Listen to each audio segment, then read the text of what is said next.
Hello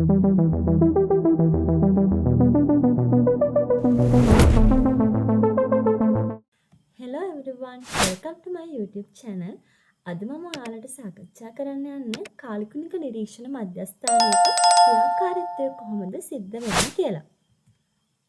කාලකුණික නිරීක්ෂණ මධ්‍යස්ථානයක ක්‍රියාකාරීත්වය සාකච්ඡා කරන්න කලින් අපි බලමු කාලකුණික නිරීක්ෂණ මධ්‍යස්ථානයක් කියන්නේ මොකක්ද කියලා. කාලගුණික දත්ත නිවැරදිව ලබා ගැනීම පිණිස උපකරණ නිසි පරිදි ස්ථාපනය කර තිබූ ස්ථානයක් අපි කාලගුණික නිරීක්ෂණ මධ්‍යස්ථානයක් කියලා කියනවා. කාලගුණික දත්ත මොනවද? උෂ්ණත්වය, වර්ෂාපතනය, සාපේක්ෂ ආර්ද්‍රතාවය ඔන්න ඔය කියන කාලගුණික දත්ත නිවැරදිව ලබා ගන්න අවශ්‍ය උපකරණ. ඒ කියන්නේ අවම උෂ්ණත්ව මාන, උපරිම උෂ්ණත්ව මාන, එතකොට සාපේක්ෂ ආර්ද්‍රතා මාන ඔන්න ඔය වගේ උපකරණ නිසි පරිදි ස්ථාපනය කරලා තියෙන ස්ථානයක් තමයි අපි කාලගුණික නිරීක්ෂණ මධ්‍යස්ථානයක් කියලා කියන්නේ. එතකොට ඔයාලගේ විහුවගත රචනා ප්‍රශ්න පත්‍රයේ හරි මේ ඇහුවොත් කාලගුණික නිරීක්ෂණ මධ්‍යස්ථානයක් කියන්නේ මොකක්ද කියලා මේ නිර්වචන මේ විදිහට ලියන්න ඔයාලා මතක තියාගන්න ඕනේ. හරි. අපි බලමු දැන් කාලගුණික නිරීක්ෂණ මධ්‍යස්ථානයක් ස්ථාපනය කරද්දී සලකලා බලන්න ඕන කරුණු මොනවද කියලා. තෝරා ගන්නා භූමිය ප්‍රදේශයේ පොදුවේ දක්නට ලැබෙන භෞතික සහ භූවිද්‍යාත්මක ලක්ෂණ තිබිය යුතු වීම. හැකිතාක් දුරට නිරාවරණය වූ විවෘත ස්ථානයක් වීම. ඒ කියන්නේ අපිට අවශ්‍ය දත්ත නිවැරදිව ලබා ගන්න සුළඟ සූර්යාලෝකයේ වර්ෂාපතනය වගේ දත්ත නිවැරදිව ලබා ගන්න ඒ ස්ථානයට පහසුවෙන් ළඟා වෙන්න පුළුවන් නිරාවරණය වුණු ස්ථානයක් වෙන්න ඕනේ. ජලවාහනය සතුරුදායක වීම. ඒ කියන්නේ මේ භූමියේ ජලය හොඳින් බැස යන්න ඕනේ. ඒ වගේම සමතලා බිමක් වෙන්න ඕනේ. ගස් ගොඩනැගිලි වැනි බාධක ඇතනම් ඒවායේ උස්සමින් දෙගුණයක දුරින් මධ්‍යස්ථානය පිහිටුවීම. ඊගාව කරුණ ස්ථානයට ආසන්නයේ වැව් හා ජලාශ පිහිටා නොතිබීම. ඇයි මෙහෙම කියන්නේ? ඒ කියන්නේ මේ වැව් හරි ජලාශ හරි ආසන්නයේ තිබ්බොත් ආර්ද්‍රතාවය වගේ දත්ත ලබා ගන්නකොට මේ දත්ත වෙනස් වෙන්න අනිවාර්යයෙන් මේ වගේ සාධක බලපානවා. ඒ කියන්නේ ජලාශ සහ වැව්වලුත් ජලය උත්සේදනය වීමක්, වාෂ්පීකරණය වීමක් වෙනවනේ. එතකොට වාෂ්පීකරණය වීම නිසා අනිවාර්යෙන් ඒවා බලපානවා අර ආර්ද්‍රතා මානවල පාඨාංක වෙනස් වෙන්න. ඒ වගේම ස්ථානයට පහසුවෙන් ළඟා විය හැකි වීම. ඒ කියන්නේ අපි දැන් යම්කිසි උපකරණයක නඩත්තු කිරීමේ කටයුත්තක් සිදු කරන්න වුණොත් සහ ඒ වගේ මේ දත්ත ලබා ගැනීම සඳහාත් අනිවාර්යයෙන්ම අපිට ස්ථානයට පහසුවෙන් ළඟා වෙන්න පුළුවන් සමතලා භූමියක් වෙන්න ඕනේ අපි ස්ථාපනය කරන කාලගුණික මධ්‍යස්ථානය. හරි. මේ රූප සටහනෙන් දක්වලා තියෙන්නේ කාලගුණික මධ්‍යස්ථානයක දල සැලැස්ම. ඔයාලට පේනවා මේ දල සැලැස්ම පිහිටවනකොටත් සලකලා බලන්න ඕන කරුණු තියෙනවා. ඔයාලට පේනවා පිටින්ම තියෙනවා ආරක්ෂක වැටක්. අනිවාර්යයෙන්ම කාලගුණික මධ්‍යස්ථානයක ආරක්ෂක වැටක් තියෙන්න ඕනේ. හරිද? එතකොට ආරක්ෂක වැටක් අපි ඉදි කරන්නේ මේ සත්තුන්ගෙන් ගොඩක් වෙලාවට සත්තු ඒ කියන්නේ බල්ලෝ පූස වගේ සත්තු මේ වතුරට එන්න පුළුවන්. මොකද මේ ඇතුලේ තියෙන වාෂ්පීකරණ තැටිය ඒ වගේ දේවල් වල වතුර හැම එකතු වෙලා තියෙන. එතකොට වර්ෂාමානවල ජලය එකතු වෙලා තියෙන්න පුළුවන්. මේවට එතකොට බල්ලෝ වගේ සත්තු ආවොත් එහෙම ඒ වගේ තියෙන ජලය බිව්වොත් ඒක අපේ ගන්න පාරාමිතීන් වලට බලපෑමක් වෙනවා. ඒ නිසා අනිවාර්යයෙන්ම සත්තුන්ගෙන් උපකරණ ආරක්ෂා කරන්න අපේ කාලගුණික මධ්‍යස්ථානයේ වටේට ආරක්ෂක වැටක් ඉදි කරන්න ඕනේ. ඒ වගේම උපකරණ එකිනෙකට බලපෑමක් වෙන්නේ නැති විදිහට නිශ්චිත දුරකින් පිහිටවන්නත් ඕනේ. උදාහරණයක් විදිහට අපි වාෂ්පීකරණ තැටිය ඔයාලට රූප සටහනේ පෙන්වලා තියෙනවා. වාෂ්පීකරණ තැටිය පිහිටවනකොට වර්ෂාමානයේ ඉඳන් මීටර් 5ක් දුරින්. ඒ වගේම වර්ෂාමානයේ පිහිටවද්දී මධ්‍යස්ථානයේ ආරක්ෂක වැටේ ඉඳන් මීටර 1.5ක් දුරින් අපි අනිවාර්යයෙන්ම පිහිටවන්න ඕනේ. ඒ වගේම ස්ටීවන්සන් ආවරණය කියලා උපකරණයක් තියෙනවා. අපි මේ වීඩියෝ එකේදී ඉස්සරහදී කතා කරනවා මොකක්ද මේ ස්ටීවන්සන් ආවරණය කියන්නේ. එතකොට මේ ස්ටීවන්සන් ආවරණය ඇතුලේ අපි අතුලත් කරලා තියෙන උපකරණ මොනවද? ඇයි ස්ටීවන්සන් ආවරණය පාවිච්චි කරන්නේ? මෙන්න මේ වගේ දේවල් අපි ඉස්සරහදී වීඩියෝදී කතා කරනවා. එතකොට ස්ටීවන්සන් ආවරණය ඇතුලේ උෂ්ණත්වමාන, ඊට පස්සේ තෙත්හා වියලි බල්බ ආර්ද්‍රතාමාන ඔන්න ඔය කියන දේවල් අන්තර්ගත වෙලා තියෙනවා මේ ස්ටීවන්සන් ආවරණය ඇතුලේ.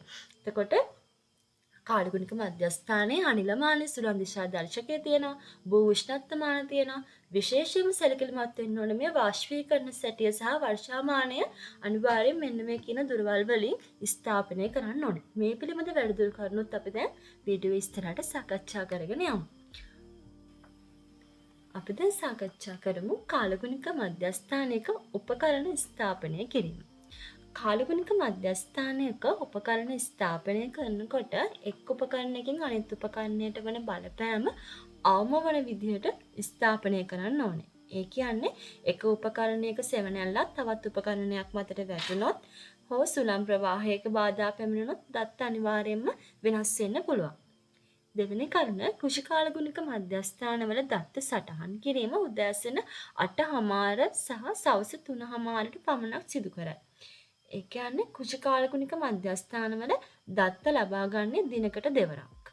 සාමාන්‍ය කාලගුණික මධ්‍යස්ථානට වඩා වෙනස් කෘෂිකාලගුණික මධ්‍යස්ථානවල දත්ත ලබා ගන්න එක. එතකොට උදෑසන 8:00ට එක දත්තයක් ගන්නවා. ඊගව දත්ත අපි ගන්න ආයි සවස 3:00ට. එහෙම අරගෙන ඒ වෙලාවන් નિયમિતව අපි දත්ත ටික අරගෙන ඊට පස්සේ විවිධ ප්‍රදේශවල දත්ත එකිනෙක සංසන්දනය කරන්න අපිට පහසු වෙනවා මේ වෙලාවල් දෙකේ කාලගුණික දත්ත ලබා ගැනීම නිසා. ඊගව කරුණ තමයි වාෂ්පීකරණ තැටිය සහ පාංශු උෂ්ණත්වමානය කාලගුණික නිරීක්ෂණ මධ්‍යස්ථානයක තිබිය යුතු අනිවාර්ය උපකරණ නොවන නමුත් කෘෂිකාලගුණික මධ්‍යස්ථානයක තිබිය යුතු අනිවාර්ය උපකරණ වේ. ඇයි මෙහෙම කියන්නේ? ඒ කියන්නේ අපි දැන් කෘෂිකාලගුණික මධ්‍යස්ථානයක ගන්න කාලගුණික දත්ත ගොඩක් වැදගත් වෙන්නේ කෘෂිකර්මාන්තයට. එතකොට කෘෂිකර්මාන්තයට මේ වාෂ්පීකරණය සහ පාංශු උෂ්ණත්වය කියන දෙක ගොඩක් බලපානවා.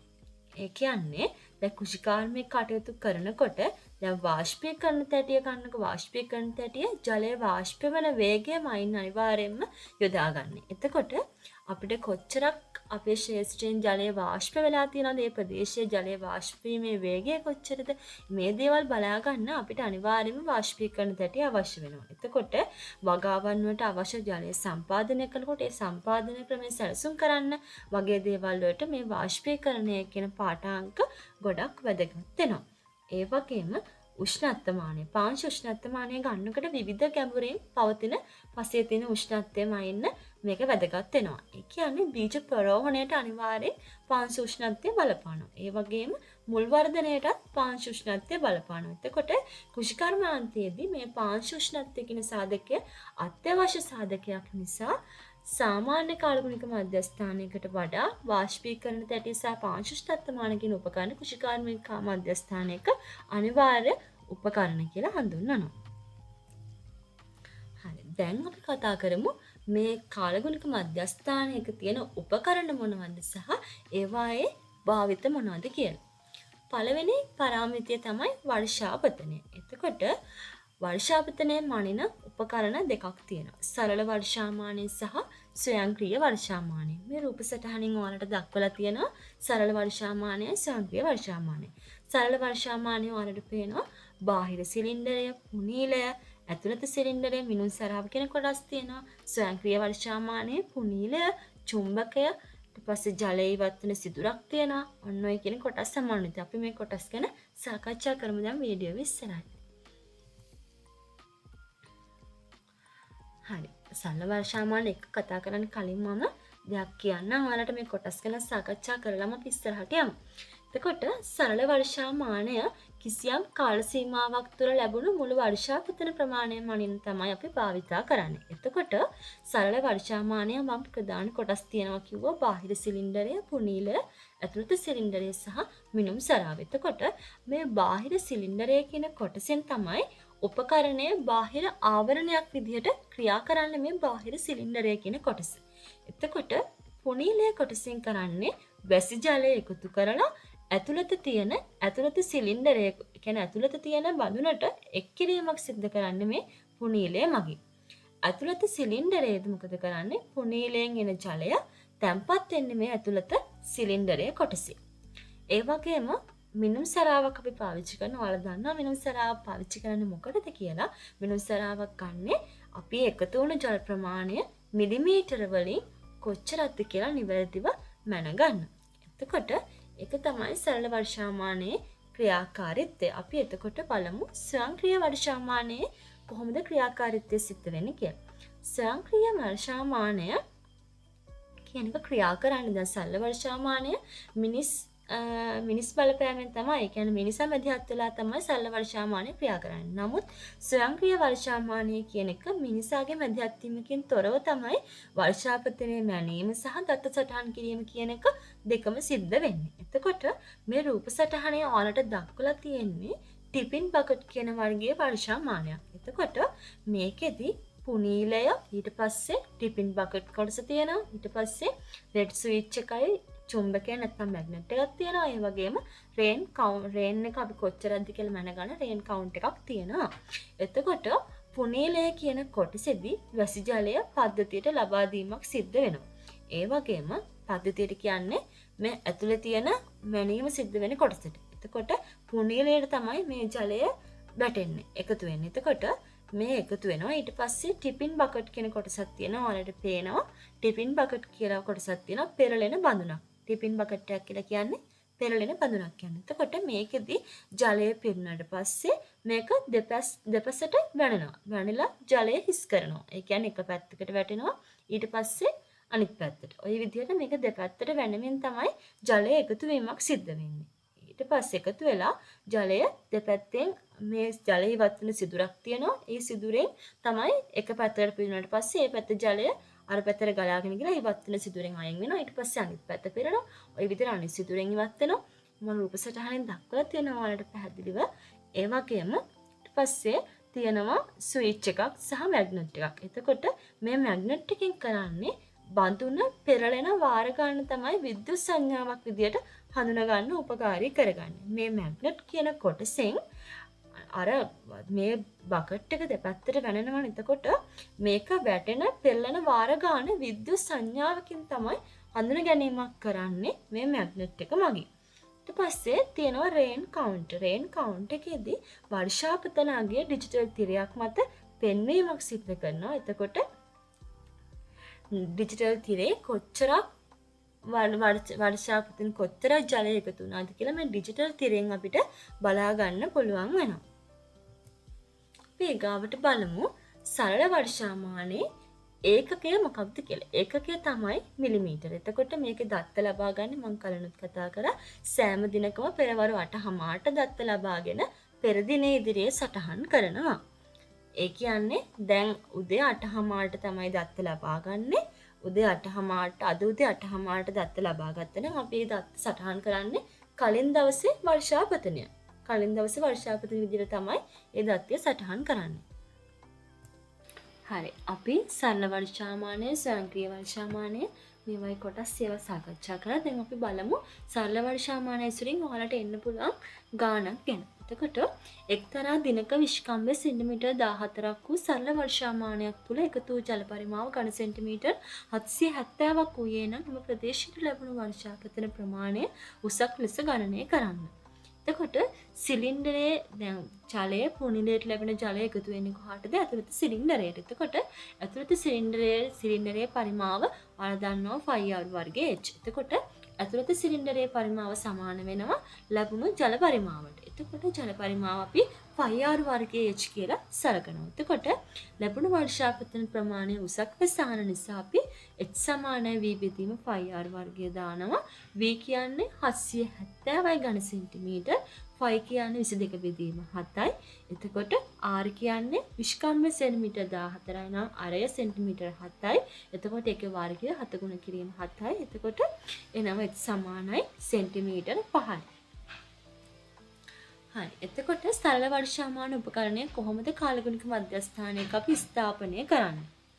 මධ්‍යස්ථාන වැටී සිට මීටර් 1.5ක් දුරින් වෙන්න ඕනේ. වාෂ්පීකරණ තැටියේ ඉඳලා මීටර් 5ක් දුරින්. ඒ වගේම පොළොව මට්ටමේ ඉඳලා වර්ෂාමානයේ ඉහළ ධාරයට උස සෙන්ටිමීටර් 30ක් වන විදිහට කොන්ක්‍රීට් වේදිකාවක් මත තමයි අපේ සරල වර්ෂාමානය ස්ථාපනය කරන්න ඕනේ. එතකොට එයි මේ සෙන්ටිමීටර් 30ක් උස උස කොන්ක්‍රීට් වේදිකාවක් සවි කරන්නේ. එහෙම කරන්නේ දැන් වතුර වැටෙනකොට වැටෙන ජල බිඳු අනිවාර්යෙන් පොළවට වැටෙනවා. එතකොට මේ පොළවට වැටෙන ඒවා නැවත ජල බිඳු විසි වෙලා වර්ෂාමානයට වැටෙන එක වළක්වන්න තමයි අපි මේ විදියට සෙන්ටිමීටර් 30ක් උසින් සවි කිරීම කරන්නේ.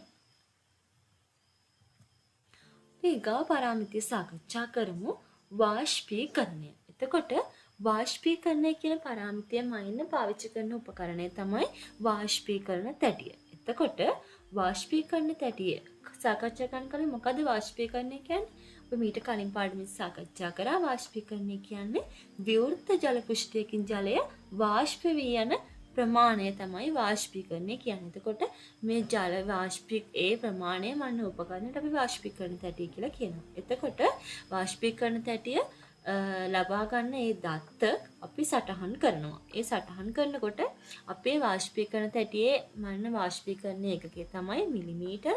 එතකොට ඒ දත්ත ලබා ගන්නකොට සෑම දිනකම පෙරවරු 8:00ට දත්ත ලබාගෙන ඒකත් අපි පෙර දින ඉදිරියේ තමයි සටහන් කරන්නේ.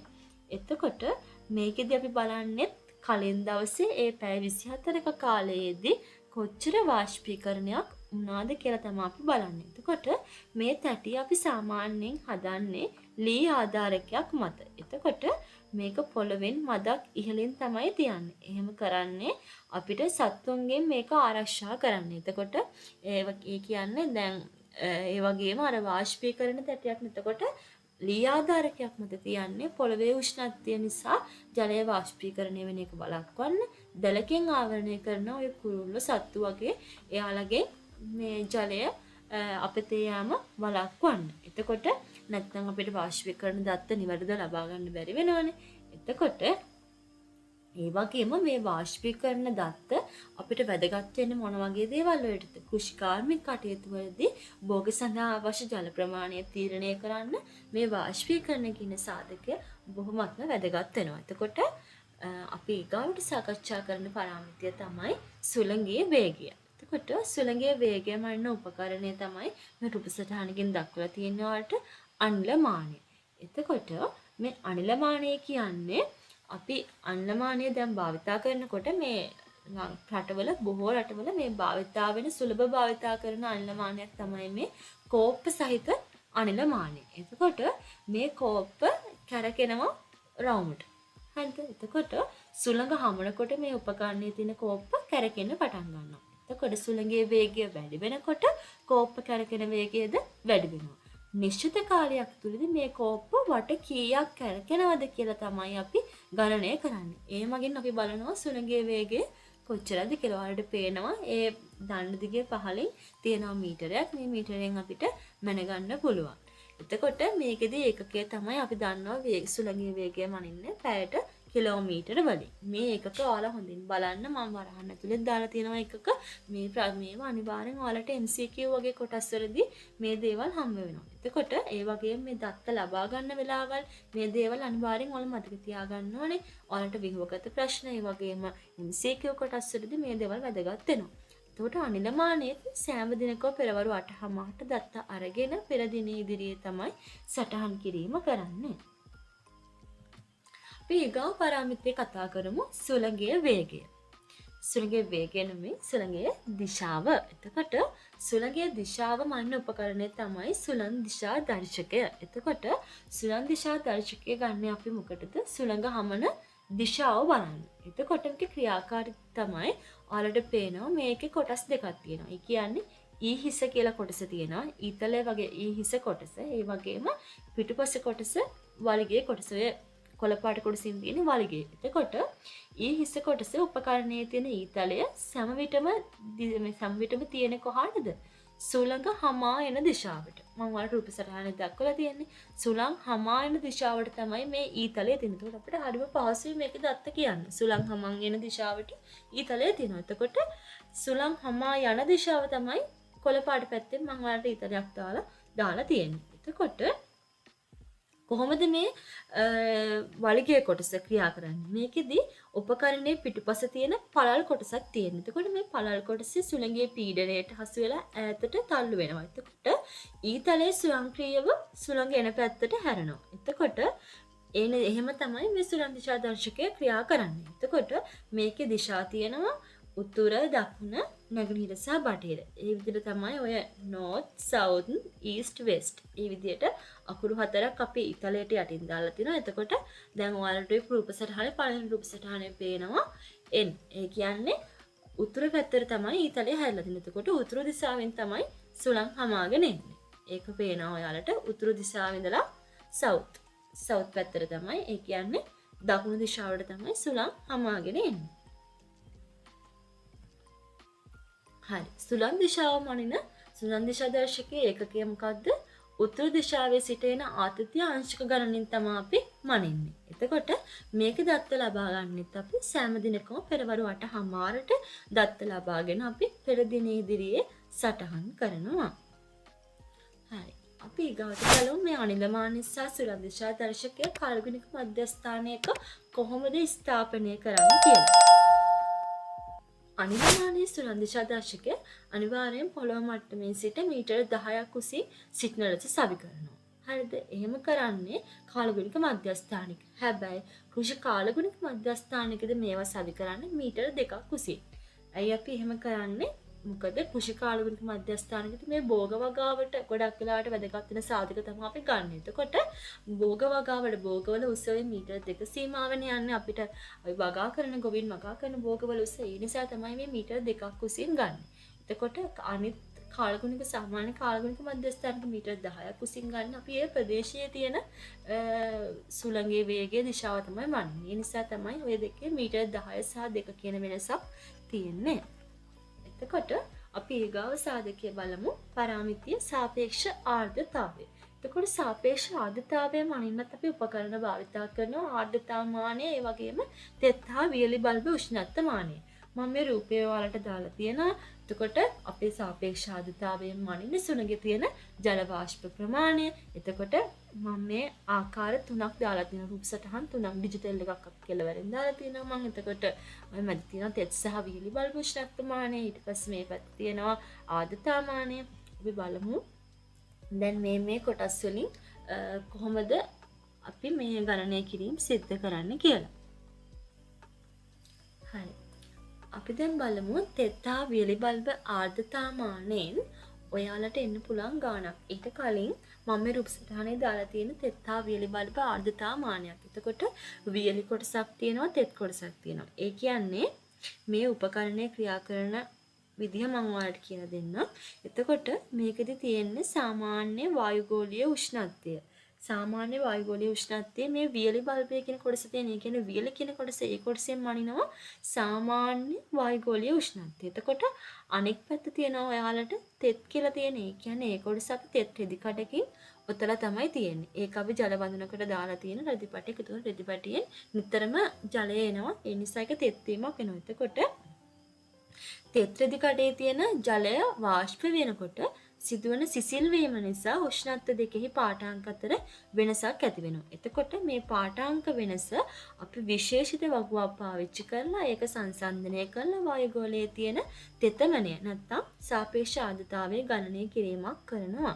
එතකොට මේක වැරදි මුස්ලින් රෙදි කඩ නෙමෙයි මස්ලින් රෙදි කඩ. එතකොට මස්ලින් රෙදි කඩක් තමයි අපි මේ විදිහට ජල බඳුනකට දාලා තියෙන්නේ. අපි දැන් බලමු මෙතනින් ගාණක් දාලා. එතකොට මම ඔයාලට ගාණක් දාලා තියෙනවා වියලි බල්බ උෂ්ණත්වය සෙල්සියස් අංශක 20ක් පිට සහ වියලි හා තෙත් බල්බ උෂ්ණත්වය අතර වෙනස සෙල්සියස් අංශක 5ක් වන විට සාපේක්ෂ ආර්ද්‍රතාවය කීයද?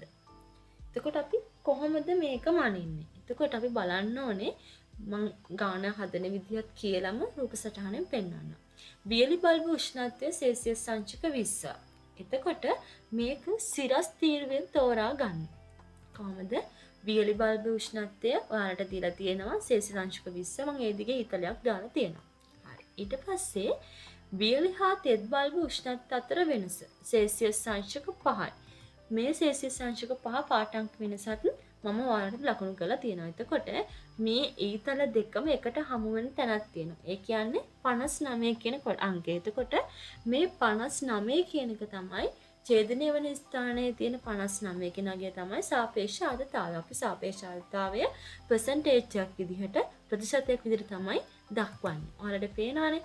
ඉස්සල්ලාම යාලා මේ තියෙන තෙත්තා පිළිබඳ ආර්ද්‍රතාවමානය. එතකොට මේකේ වියලි පාඨාංකය දීලා තියෙනවා. අපි ඒක බලනවා. ඊට පස්සේ වියලි තෙත් එකේ පාඨාංක අතර වෙනස. ඒක අඩු කරලා අපි වෙනස අරගෙන ඒ වෙනසත් එක්ක මේ දෙක අරගෙන අපි බලනවා මේක ඡේදනය වෙන ස්ථානය. ඒක තමයි ආර්ද්‍රතාවමාන පාඨාංකය ගන්න අපි ඒ විදිහට. එතකොට තෙත්තා වියලි බල්බ උෂ්ණත්වමානය ඒකකයේ අපි ප්‍රතිශතයක් විදිහට ගන්න කියලා කිව්වා. එතකොට මේ විදි දත්ත ලබා ගන්නේ පෙරවරු 8:00ට සහ සවස 3:00ට. දත්ත ලබාගෙන අපි උදේ හවස කියලා සටහන් කිරීමක් සිද්ධ කරනවා. අපි කතා කරන ඊළඟ පාරාමිතිය තමයි උෂ්ණත්වය. එතකොට උෂ්ණත්වය මනින උපකරණය උපරිම උෂ්ණත්වමාන අවම උෂ්ණත්වමාන තියෙනවා. එතකොට මම මෙතනදී කතා කරන්න යන්නේ ඔයාලට 6K උපරිම අවම උෂ්ණත්වමානය ගැන. එතකොට 6K උපරිම අවම උෂ්ණත්වමානයේ රූප සටහනක් මම ඔයාලට දක්වලා තියෙනවා. එතකොට මේකෙදි භාවිතා වෙනවා ප්‍රධාන වශයෙන් මධ්‍යසාර සහ රසදිය කියන ද්‍රව වර්ග දෙක. එතකොට මේ දෙකෙන් එකක් මේ උපරිම සහ අවම උෂ්ණත්වමානයට භාවිතා කරලා තියෙනවා. එතකොට උෂ්ණත්වය වැඩි වෙනකොට මේ මධ්‍යසාර කඳ ප්‍රසාරණය වෙලා රසදිය කඳ තල්ලු කිරීමක් කරනවා. එතකොට උපරිම පැත්තේ තියෙන කුඩා ලෝහ දර්ශකය ඉහළට තල්ලු වෙනවා.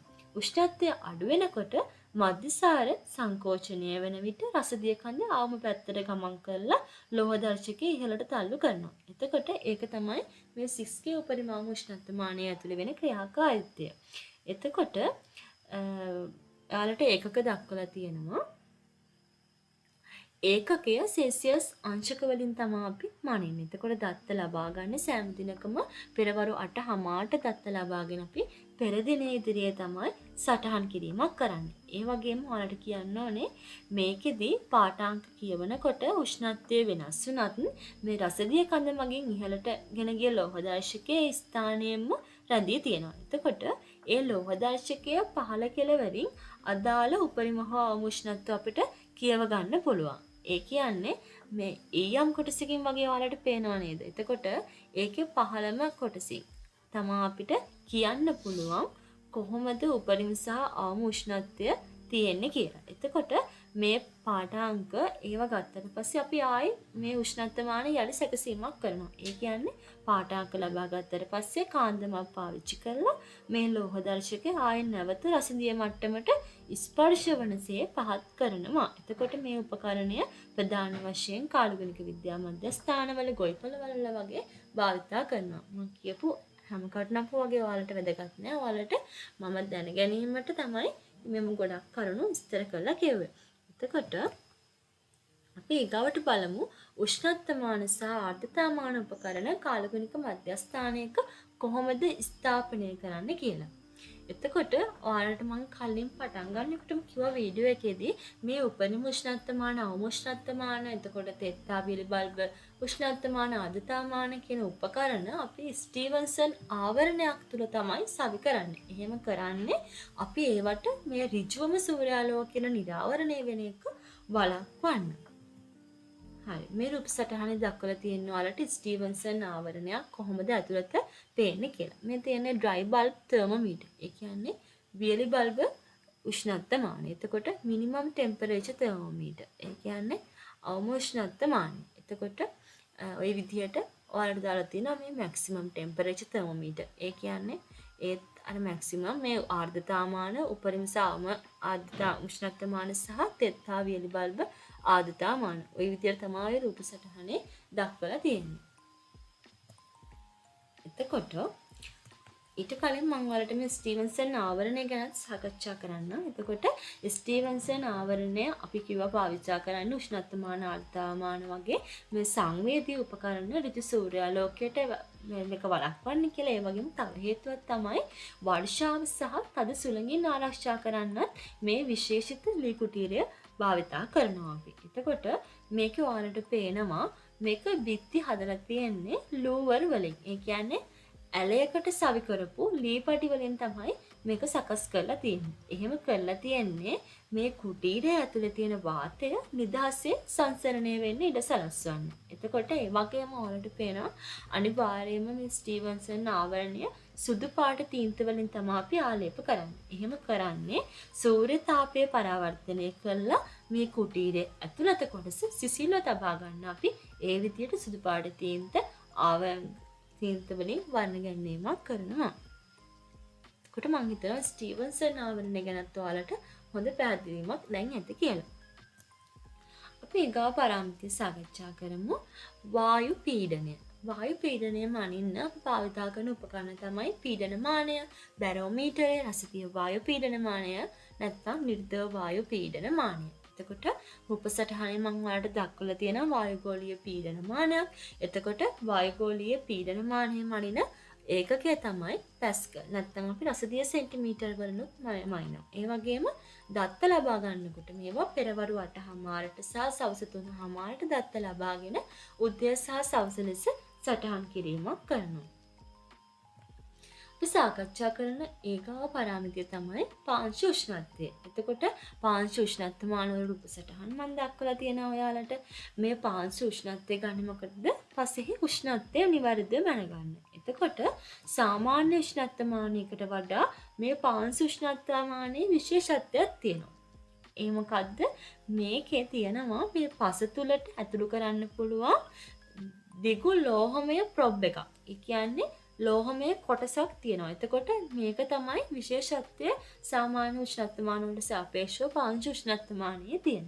එතකොට අපි පසේ උෂ්ණත්වයෙන් මනින්නේ නිසා ප්‍රොබ් එක කොටසක් තියෙනවා. එතකොට මේක වැදගත් වෙනවා මේ උෂ්ණත්වමානය වැදගත් වෙනවා අනිවාර්යෙන් පාංශු උෂ්ණත්වමාන බීජ ප්‍රරෝහණයට. ඒ කියන්නේ බීජ පැලවෙන්නට අවශ්‍ය ප්‍රශස්ත උෂ්ණත්වය පසේ තියෙනවද කියලා බලන්න පාංශු උෂ්ණත්වමානය වැදගත් වෙනවා. ඒ වගේම භෝග වර්ග සිටුවනකොට සුදුසුම කාලය තීරණය කරන්නත් පාංශු උෂ්ණත්වය උපකාරී වෙනවා.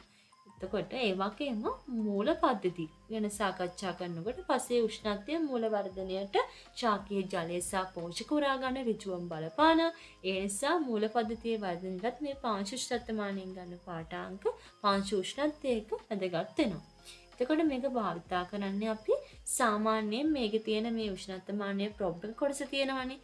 ඒ කියන්නේ මේ සිල්ව කලයකින් දෙන කොටස මේ කොටස අපි පස තුල ගිල්ලනවා. ගිල්වන්නේ අඟල් 4ක පමණ ප්‍රමාණයක්. ඒ කියන්නේ සෙන්ටිමීටර් 10ක වගේ ප්‍රමාණයක් අපි ගැඹුරට ඇතුළු කරලා තමයි විනාඩියක් විතර කාලයක් තියලා අපිට පාංශු උෂ්ණත්වමානයේ අගයන් පාඨාංක ලබා ගන්න පුළුවන්. මේ මීටරේ කොටසේ අපිට උෂ්ණත්වමාන පාඨාංක දිස් වෙනවා. එතකොට ඔයාලා දන්නවනේ උෂ්ණත්වය මනින්න ඒකකය තමයි සෙල්සියස්. එතකොට මේක දත්ත ලබා ගන්න පෙරවරු 8:00ට සහ සවස් 3:00ට දත්ත ලබාගෙන උදේ හා හවස ලෙස අපි සටහන් කිරීමක් කරනවා. ඔයාලට කතා කරන ඒකාව පරාමිතිය තමයි ආලෝකයේ පවතින කාල සීමාව. ආලෝකයේ පවතින කාල සීමාව මනින්න අපි භාවිතා කරන උපකරණය තමයි සූර්ය දීප්තමානය. සූර්ය දීප්තමානයේ රූප සටහනක් තියෙනවා. එතකොට ඒක ක්‍රියාකාරීත්වය සිද්ධ වෙන්නේ කොහොමද? මේකේ ප්‍රධානම කොටස වෙන්නේ මේ වීදුරු ගෝලයක්. ඔයාලට පේනවා වීදුරු ගෝලයක් තියෙනවා. එතකොට මේ වීදුරු ගෝලයේ තියෙන කොටසෙදී මේ හිරු රැස් ඇවිල්ලා වදින්නේ මේ වීදුරු ගෝලයට. එතකොට මේ වීදුරු ගෝලය හරහා මේ හිරු රැස් ගමන් කරලා ඒවා එක් ලක්ෂයකට නාභිගත කරනවා. ඔය පහලින් නිල් පාටින් පටියක් වගේ දාලා තියෙන්නේ පටියට තමයි ඔය සූර්යාලෝකය නාභිගත වෙන්නේ. එතකොට මේ නාභිගත වෙච්ච හිරු රැස් වීදුරු ගෝලයේ පිටුපසින් තියෙන විශේෂිත කාඩ්පතට වැටිලා ඒකේ පිලිස්සීමකට ලක් වෙනවා. එතකොට මේ පෘථිවිය භ්‍රමණය වෙනකොට හිරුගේ පිහිටීම වෙනස් වීමත් එක්ක මේ කාඩ්පතේ තියෙන පිලිස්සුණු ඉරක් විදිහට සටහන් වෙනවා. ඔයාලට පහලින් පේනවා ඇති මේක මේ ගෝලය වටේනේ එතකොට යන්නේ සූර්යයා යන්නේ. එතකොට යටින් ඒ වැටෙන තැන නාභිගත වීම නිසා මේ කොළය පිච්චෙනවා. පිච්චෙනකොට දිගු ඉරක් විදිහට තමයි මේක පෙන්වන්න කරන්නේ. එතකොට අපිට ඒ දවස අවසානයේදී බලන්න පුළුවන් මේ කාඩ්පතේ පිලිස්සලා තියෙන කොටස් වල මුළු දිගම ඇනලා අපිට කියන්න පුළුවන් එදාට ලැබුණු හිරු එළියේ කොච්චරද ප්‍රමාණය කියලා. කියන්නේ ආලෝකයේ පවතුණු කාල සීමාව කොච්චරද කියලා අපිට මේකෙන් බලන්න පුළුවන්. එතකොට මේ සූර්ය දීප්තමානයේ ඒකකය තමයි ආලෝකය ලැබෙන පැය ගණන තමයි බලන්නේ.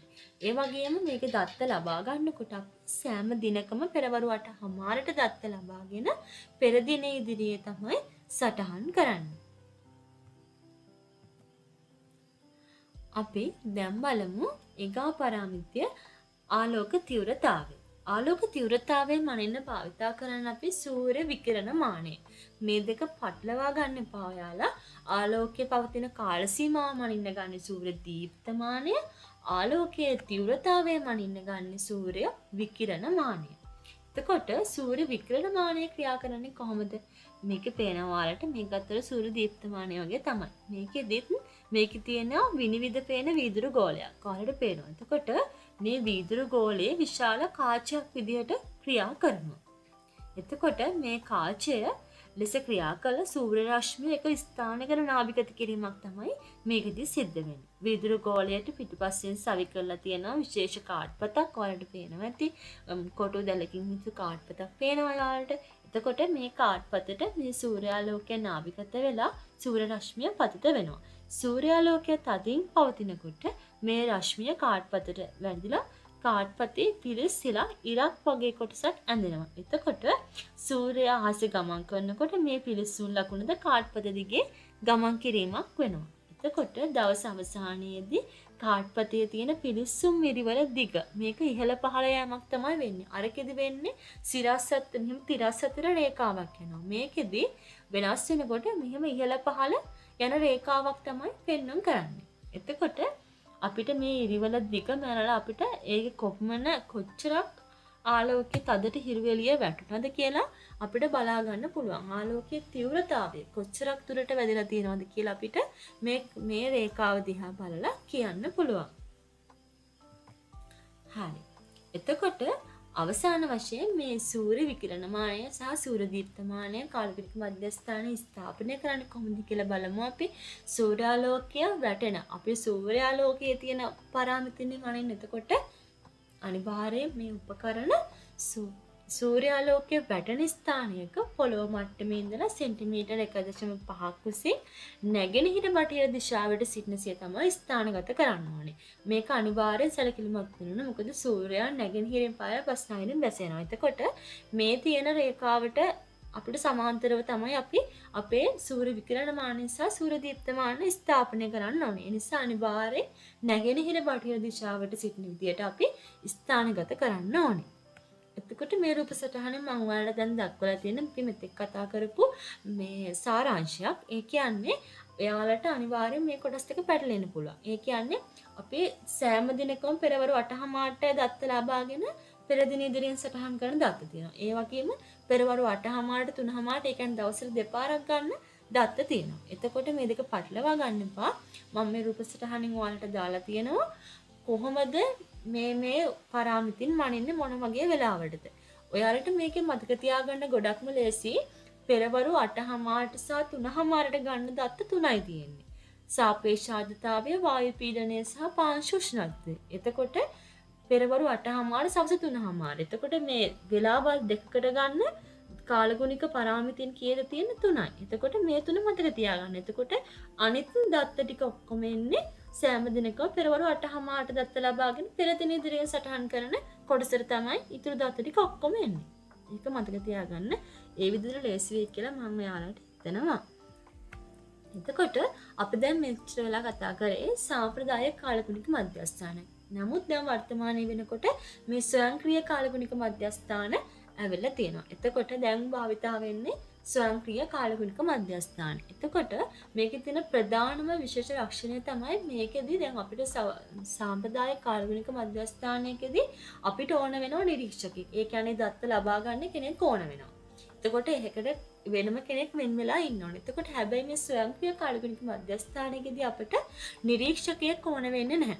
එතකොට අපිට නිරීක්ෂකයෙකුගේ මැදිහත් වීමකින් තොරව විශේෂයෙන් ස්ථාපිත කරපු සංවේදක උපකාරයෙන් අපිට කාලගුණික දත්ත වාර්තා කරලා දුරස්ථ සංනිවේදන ක්‍රමෝපාය භාවිතා කරලා ඒ දත්ත මධ්‍යම දන්ත බැක්කුවක් වෙත සම්ප්‍රේෂණය කිරීමේ ස්ථානය අපිට ස්වයංක්‍රීය කාලගුණික මධ්‍යස්ථානයක් කියලා හඳුන්වන්න පුළුවන්. එතකොට ස්වයංක්‍රීය කාලගුණික මධ්‍යස්ථානයක ප්‍රධාන අංග තුනක් තියෙනවා.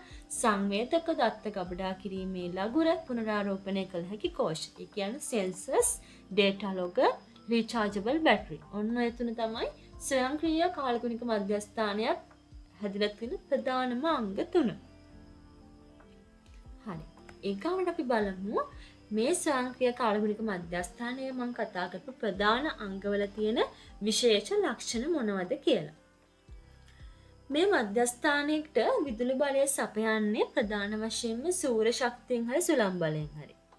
එතකොට සූර්යාලෝකයේ අඩු කාලවලදී අපි සූර්ය බලය ප්‍රයෝජනයට ගන්නවා. එතකොට සූර්ය බලය ප්‍රයෝජනයට ගන්න බැරි කාලවලදී සුළං බලය ප්‍රයෝජනයට ගන්නවා. එතකොට සමහර අවස්ථාවලදී මේ දෙකම නැති වුණොත් අපිට භාවිතා කරන්න රැහන් මගින් විදුලිය ලබා ගන්නත් මේ පද්ධතිය සකස් කරලා තියෙනවා. එතකොට ඒ වගේම සූර්ය කෝෂ සහ සුළං ටර්බයින් හරහා පුනරාරෝපණය, ඒ කියන්නේ රීචාර්ජ් කරන්න පුළුවන් බැටරි මේවට සම්බන්ධ වෙලා තියෙනවා.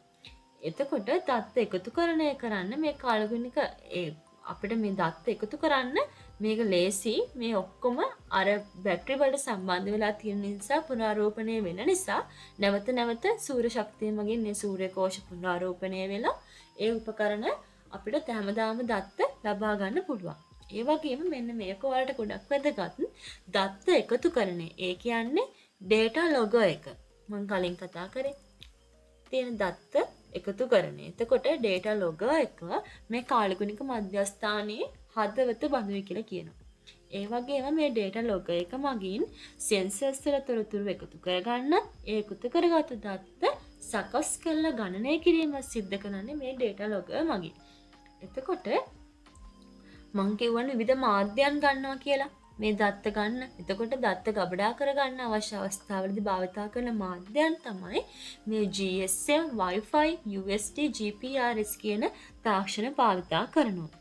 ස්වයංක්‍රීය කාලගුණික මධ්‍යස්ථානයක තියෙන සියලුම කාලගුණික උපකරණ කුළුණකට තමයි සබි කරලා තියෙන්නේ. මේ කුළුණට අපි ඔයාලට කියන්නේ කුඹ ගස කියලා. එතකොට ඔයාලට මතක තියාගන්න මේක කුඹ ගස කියන්න පුළුවන්, කුළුණ කියන්න පුළුවන්, මාස්ට් කියලා ඉංග්‍රීසි වලින් කියනවා. එතකොට ඔයාලට පේපර් එකේ වැඩිපුර දකින්න ලැබෙන්නේ මේ කුඹ ගසකට කියන වචනේ. ඒක මතක තියාගන්න. එතකොට මම ඔයාලට රූප සටහනකින් පෙන්නන්නම් ඉස්සරහට කුඹ ගසක් කියන්නේ මොකක්ද කියලා. එතකොට මේ කුඹ ගසේ උසත් විවිධ අවශ්‍යතා මත වෙනස් වෙනවා. ඒකත් අපි සාකච්ඡා කරමු. මීටර 2, 3, 10, 30 කියන උසවල් වලින් අපි සවි කරන්නේ. මේක නියතයක්. මීටර 2, 3, 10, 30 කියන උසවල් වලින් තමයි අපි මේ කුඹ ගස ස්ථාපනය කරන්නේ.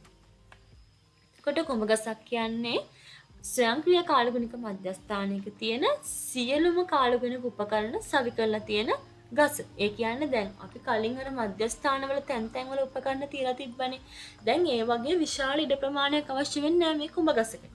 මොකද එක කණුවකට තමයි සියලුම උපකරණ සම්බන්ධ වෙලා තියෙන්නේ. ඒ කියන්නේ සෙන්සර්ස් නේ තියෙන. එතකොට අපිට උපකරණ පහසුවෙන්ම මේ රඳවලා තියාගන්න පුළුවන්. එතකොට මේ කුඹගස හදලා තියෙන්නේ ගැල්වනයිස් හරි වෙනත් නැත්නම් සවිමත් ලෝහ භාවිතා කරනවා. ඒ වගේම කුඹගසේ මම කිව්වා විවිධ උස අවශ්‍යතාවය අනුව 2, 3, 10, 30 කියන මීටර වලින් අපිට සවි කරන්න පුළුවන් කියලා.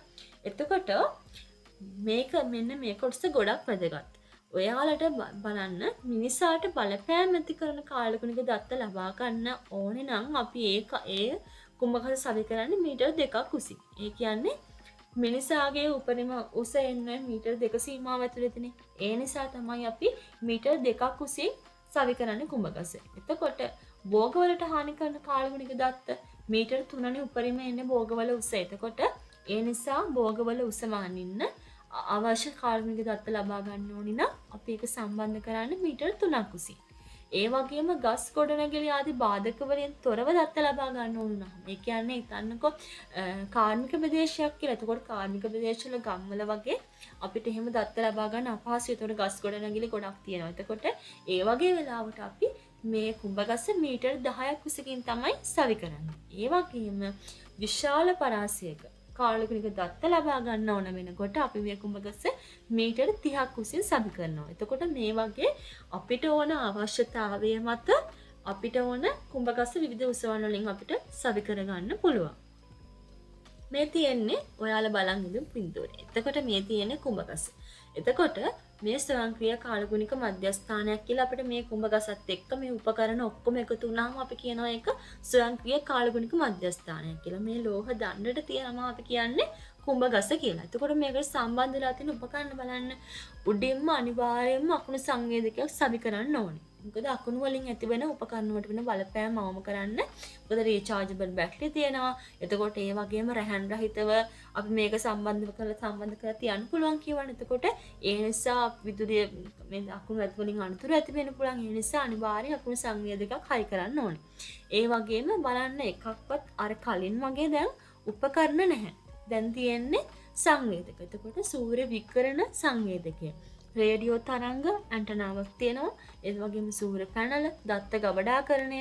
දත්ත ගබඩාකරණය කියන්නේ මොකක්ද? අපි කතා කරා ස්වයංක්‍රීය කාලගුණික මධ්‍යස්ථානයක හදවත බඳුයි කියලා. මේකේ තමයි හැමදේම එකතු වෙලා තියෙන්නේ. එතකොට ඒ වගේම භූගත දණ්ඩක් කියන අර්ත් වයර් එකක් ඔයාලා දන්නවා ඒවා.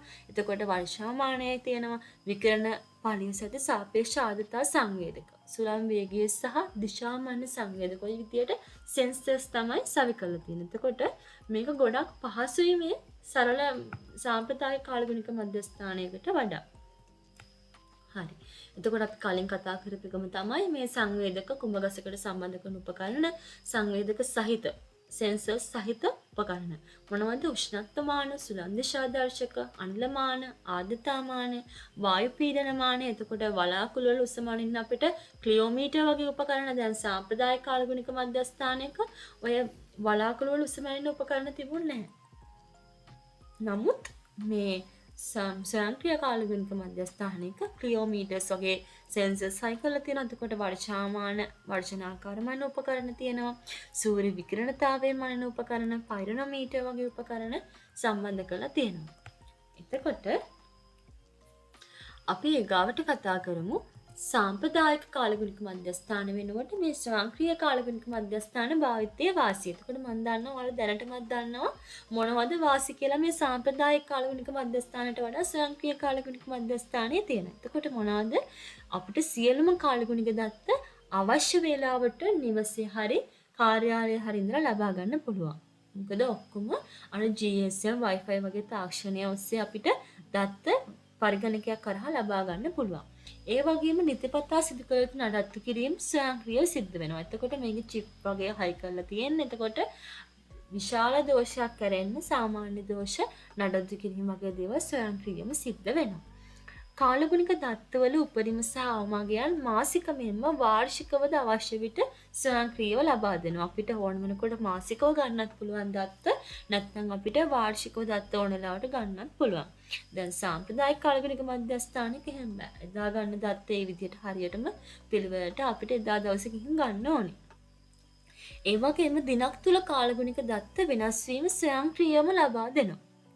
දැන් අපිට වැස්ස වගේ වෙලාවක අපිට ගිහින් දත්ත ගන්න අමාරුයි සාම්ප්‍රදායික කාලගුණික මධ්‍යස්ථානයක. නමුත් ස්වයංක්‍රීය කාලගුණික මධ්‍යස්ථානයක ඕනෑම අවස්ථාවකට අපිට නිවසේ ඉඳලා ගන්න පුළුවන්. දත්ත සක්‍රීයව එකතු කිරීම සහ සංක්‍රීයව නෙමෙයි ස්වයංක්‍රීයව එකතු කිරීම සහ අගයීම සිද්ධ කරනවා. ඒ වගේම ඕනෑම දුරක ඉඳන් කාලගුණික මධ්‍යස්ථානයේ තොරතුරු අන්තර්ජාලය හරහා ලබා ගන්න පුළුවන්. මොකද අපි මේක සම්බන්ධ කරලා තියෙන අන්තර්ජාලයටත්. එතකොට කම්කරු ශ්‍රමය අවශ්‍ය වන්නේ නැහැ. මොකද මේක පටන් ගන්නකොට නිර්වචනය ඔයාලට කිව්වනේ මේකට කවුරුත්ම නිරීක්ෂකයෙක් ඕන වෙන්නේ නැහැ. එතකොට කම්කරු ශ්‍රමයක් අවශ්‍ය වෙන්නේ නැහැ. ඊටා දුෂ්කර පරිසරයක වද ස්ථානගත කර අවශ්‍ය දත්ත ලබා ගන්න පුළුවන්. දැන් සාම්ප්‍රදායික කාලගුණික මධ්‍යස්ථානයක් නම් සම්බන්ධ කරනකොට අපි සමතල බිමක් වෙන්න ඕනේ කිව්වා, ජල වාහන සතුරුදායක වෙන්න ඕනේ. ඔය වගේ සාධක ගොඩක් සාකච්ඡා කරන්න. නමුත් මේ සාම්ප්‍රදායික කාලගුණික මධ්‍යස්ථානයකට වඩා ස්වයංක්‍රීය කාලගුණික මධ්‍යස්ථානයකදී අපිට පොඩි ඉඩකඩ ප්‍රමාණයක් තමයි අවශ්‍ය වෙන්නේ මේක ස්ථානගත කරන්න. ඒ නිසා අපිට දුෂ්කර පරිසරයක වුවත් මේක ස්ථානගත කරලා අපිට ඕන දත්ත ලබා ගන්න පුළුවන්. එතකොට අපි අද දවසේ කතා කරන අවසාන කරුණ තමයි කාලගුණික අනාවැකි සහ මේ තොරතුරු ඉදිරිපත් කරනකොට තියෙන වැදගත්කම. මේ කියන්නේ කාලගුණික නිරීක්ෂණ මධ්‍යස්ථානවල තියෙන වැදගත්කම තමයි අපි මේ සාකච්ඡා කරන්න යන්නේ. පළවෙනි එක දීවර සහ ජලජ ජීවී පද්ධති ආශ්‍රිත කටයුතු සඳහා. ඒ කියන්නේ දීවරයෙන් දැන් මුහුද යනකොට මේ සුළඟේ වේගය, එතකොට මුහුදේ රළු ස්වභාවය වගේ දේවල් කලින් දැනුවත් වුනහම දීවරයින්ට එයාලගේ ජීවිත ආරක්ෂා කරගන්නත්, ඒ වගේම එයාලගේ ඒ දීවර කටයුතු සිදු කරගන්නත් මේක ගොඩක් වැදගත් වෙනවා. ජලජ ජීවී පද්ධති ඇති කරන දීවරයින්ටත් මේවා ගොඩක් වැදගත් වෙනවා. එතකොට භෝග වගාවේදී වගා රටා සහ වගා පද්ධති පිළිබඳව තීරණයට. ඒ කියන්නේ ගොවීන්ට තමන්ගේ වගා කටයුතු ආරම්භ කරන්නත් පොහොර යෙදීමට සහ අස්වැනු නෙලීමට සුදුසු කාලය තීරණය කරන්නත් මේ වර්ෂාපතනය උෂ්ණත්වය වගේ අනාවැකි උපකාරී වෙනවා. එතකොට වගා හානි අවම කරගෙන උපරිම ඵලදාවක් අපිට ලබා ගන්න පුළුවන් වෙනවා. ජල පද්ධති කළමනාකරණය ජල සම්පාදන කටයුතු ආදිය සඳහා. ඒ කියන්නේ පවතින ජල ධාරිතාව කළමනාකරණය කරගන්නත් අපිට ඉදිරියේදී වර්ෂාපතනය අනුව ජල විදුලි උත්පාදනය හරි කෘෂිකාර්මික කටයුතු හරි සිදු කරනකොට ජලය උදාහරණයක ගැන තීරණ ගන්නත් අපිට මේ කාලගුණික දත්ත වැදගත් වෙනවා. ඒ වගේම පරිසර පද්ධති කළමනාකරණයේදී ස්වභාවික කාලගුණික විපත් පිළිබඳව ප්‍රජාව දැනුවත් කරන්න.